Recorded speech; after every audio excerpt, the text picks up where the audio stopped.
بسم الله الرحمن الرحيم. الحمد لله رب العالمين، والصلاة والسلام على سيد الأنبياء والمرسلين محمد وآله وأصحابه أجمعين.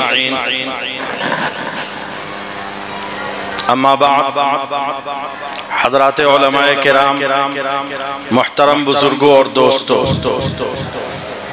اس سے پہلے کہ ہم اپنی بات رکھیں، حضرات علماء کرام کے بیانات ہوں، میں موجود حضرات سے گزارش کروں گا کہ اور مل کر بیٹھیں۔ باہر بہت سے لوگ چلے گئے ہیں، ہم ان سے بھی گزارش کرتے ہیں کہ آپ تشریف لائیں۔ کوئی بہت لمبا پروگرام تو نہیں، لیکن ہاں اتنا کہا جا سکتا ہے کہ نہایت اہم اور بہت ہی جامع پروگرام ہونے کی امید ہے۔ آپ حضرات اور مل جل کر کے بیٹھیں تاکہ بعد میں پھر آگے کرنے کی اور مزید جگہ میں گنجائش پیدا کرنے کی گنجائش باقی نہ رکھی جائے۔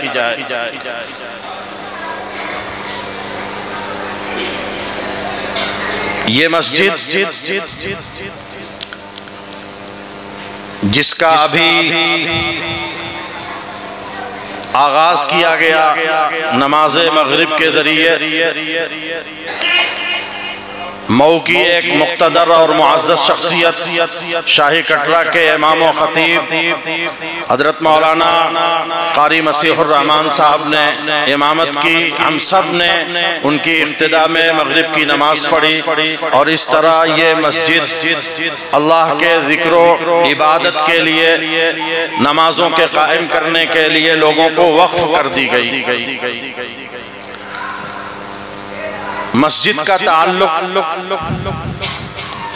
اور اس سلسلے میں تھوڑی سی بنیادی بات، حضرت مولانا مشتاق احمد صاحب علیہ الرحمہ، سابق ناظم مدرسہ اشاعت العلوم پورا معروف، اللہ تعالیٰ نے ان کو دنیاوی دولت سے بھی نوازا اور دینی رفعتوں سے بھی انہیں نوازا۔ بہت با اخلاق اور ایسے عمدہ صفات کے حامل تھے جو کسی اونچی جگہ پر رہ کر اور ایک مجمع کو ساتھ لے کر، ایک پورے حلقے کو ساتھ لے کر، اساتذہ و مدرسین کی ایک پوری جماعت کو اپنے حسن اخلاق کے سانچے میں سمیٹ کر لے چلنے کی ان کے اندر بڑی اعلیٰ صفات تھی۔ ہم نے ان کے ساتھ کام کیا، سفر میں بھی رہے، حضر میں بھی رہے، سالہ سال تک ان کے ساتھ کام کیا۔ اس لیے یہ گواہی خود ذاتی طور سے برتی ہوئی گواہی ہے۔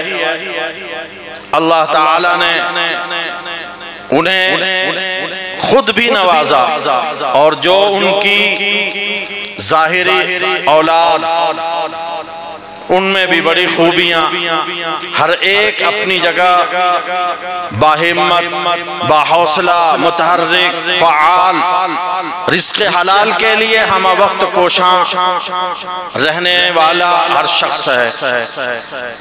علم سے تعلق، دین سے وابستگی اس خانوادے کی گھٹی میں داخل ہے۔ یہ وہ خانوادہ ہے جس سے کبھی حضرت مولانا عبدالجبار صاحب العظمی، حضرت مولانا عبدالستار صاحب العظمی نور اللہ مرقدہما موجود تھے۔ انہی کی ذریت، انہی کی اولاد اور انہی کے نقش قدم کو اپنانے والے یہ حضرات ہیں۔ ان میں بڑا پیارا نام اور بڑا معزز نام حضرت مولانا ارشد صاحب علیہ الرحمہ کا تھا، جو حضرت مولانا مشتاق احمد صاحب کے صاحبزادے تھے، اور بڑے ہی علم والے، اخلاق والے، صلاح و صلاحیت دونوں کے جامع تھے۔ لوگوں کے نزدیک ان کی محبوبیت اور مقبولیت بڑی نرالی تھی۔ آج کا یہ موقع ہمیں ایسے موقع پر ان کی یاد آتی ہے۔ مولانا کے بڑے صاحبزادے حضرت مولانا امتیاز احمد صاحب اور مولانا محمد مظہر صاحب، برادر محمد احسن، حافظ محمد ابو ذر، مولوی ابی طلحہ، یہ سب وہ صاحبان ہیں جو مولانا مشتاق احمد صاحب کے علمی ورثے کو، دینی ورثے کو اور ان کے مالی ورثے کو بحفاظت رکھے ہوئے ہیں۔ حضرت مولانا نے یہ زمین وقف کی اور اس زمین پر تعمیر ہونے والی اس مسجد کو اپنے شیخ حضرت مولانا قمر الزماں صاحب الہ آبادی مدظ اللہ العالی کے نام منسوب کیا، چنانچہ اس کا نام مسجد قمر رکھا گیا۔ اس مسجد کی تعمیر کے سلسلے میں ظاہر ہے ایک اینٹ یہاں سے وہاں رکھنے میں محنت درکار ہوتی ہے، یہ تو پوری عمارت ہے اور حسین و جمیل عمارت ہے اور مکمل اور بالکل جامع عمارت ہے۔ آ کر کے یہاں ہمیں ظاہری رونق و زیبائش کو دیکھ کر سکون ملتا ہے۔ انشاءاللہ جب اس میں ذکر الہی کا، عبادت الہی کا اور نمازوں کے اور قرآن کی تلاوت کا جب اہتمام شروع ہوگا تو انشاءاللہ آنے والا وارد اس میں باطنی اور معنوی رونق بھی ضرور محسوس کرے گا۔ اس عمارت کی تعمیر میں جن حضرات کا بھی تعاون رہا، جس قدر بھی تعاون رہا، مالی اعتبار سے یا جسمانی اعتبار سے، ہم اس کی تفصیل میں نہ جاتے ہوئے اسی ذات کے حوالے کرتے ہیں جو ہر ایک کے جذبہ و اخلاص کو جانتا ہے اور ہر ایک کے ناموں سے وابستہ، واقف و جانکار ہے۔ اللہ رب العزت اپنی جناب سے، اپنی طرف سے سب کو اپنی شایع نشان بدلہ مرحمت فرمائے، جزائے خیر مرحمت فرمائے۔ بالخصوص ان میں مولوی امتیاز احمد، حافظ مشتاق احمد اور اس مسجد کے پڑوسی اور اس محلے کے باشندگان، ظاہر ہے موجود اور قریب کے لوگوں کے تعاون کے بغیر کوئی کام پایہ تکمیل تک نہیں پہنچ سکتا۔ ہم نے یہ چند نام لیے ہیں، ناموں کا لینا مقصد نہیں ہے، بس یہ کہنا ہے کہ اللہ رب العزت تو ہی ان سب سے واقف ہے۔ اپنی شایع نشان ان سب کو جزائے خیر اور بہترین بدلہ عنایت فرما۔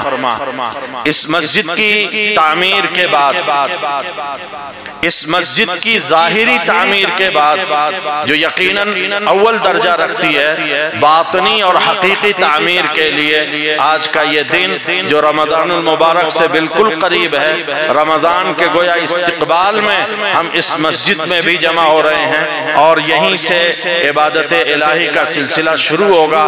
اور انشاءاللہ العزیز جب تک یہ بستی موجود ہے، یہ مسجد موجود ہے اور مسلمانوں کی آبادی موجود ہے اور ہمیں امید ہے کہ یہ سلسلہ قیامت تک چلتا رہے گا، انشاءاللہ یہ زمین عبادت الہی کے میں مصروف ہوگی اور اس سے ہمہ وقت معمور ہوگی۔ اس مسجد کے آغاز کے موقع پر جن متبرک اور مقدس ہستیوں کی تشریف آوری ہوئی ہے، ہم ان کے بھی شکر گزار ہیں اس موقع پر اور اس مجلس کی مناسبت سے انشاءاللہ قیمتی باتیں اور پرمغز بیان آپ حضرات کے سامنے پیش کیے جائیں گے۔ یہ عمارت مسجد ہے جس میں ظاہری تعمیر بھی داخل، جس میں نماز کا قائم کرنا بھی داخل، ذکر اللہ سے آباد کرنا بھی داخل اور ذکر الہی اور عبادت الہی کے منافی چیزوں سے مسجد کو محفوظ رکھنا، یہ بھی عمارت مسجد میں داخل۔ تو اس طریقے سے اس کی تعمیر کا اور حقیقی تعمیر کا سلسلہ شروع ہے۔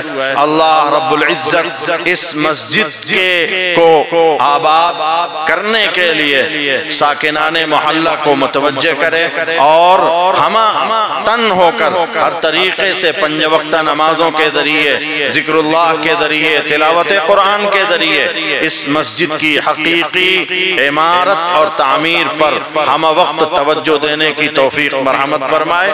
آج کی یہ مجلس حضرت مولانا مولانا محمد ارشد صاحب معروفی مدظلہ العالی کی صدارت میں آپ سب حضرات کی تائید و توثیق کے بعد حوالے کرتے ہوئے میں تلاوت کلام اللہ کے لیے گزارش کر رہا ہوں جناب قاری محمد شمیم صاحب استاد مدرسہ تعلیم القرآن سے تشریف لائیں اور قرآن کریم کی چند آیتوں کی تلاوت سے اس مجلس کا آغاز فرمائیں۔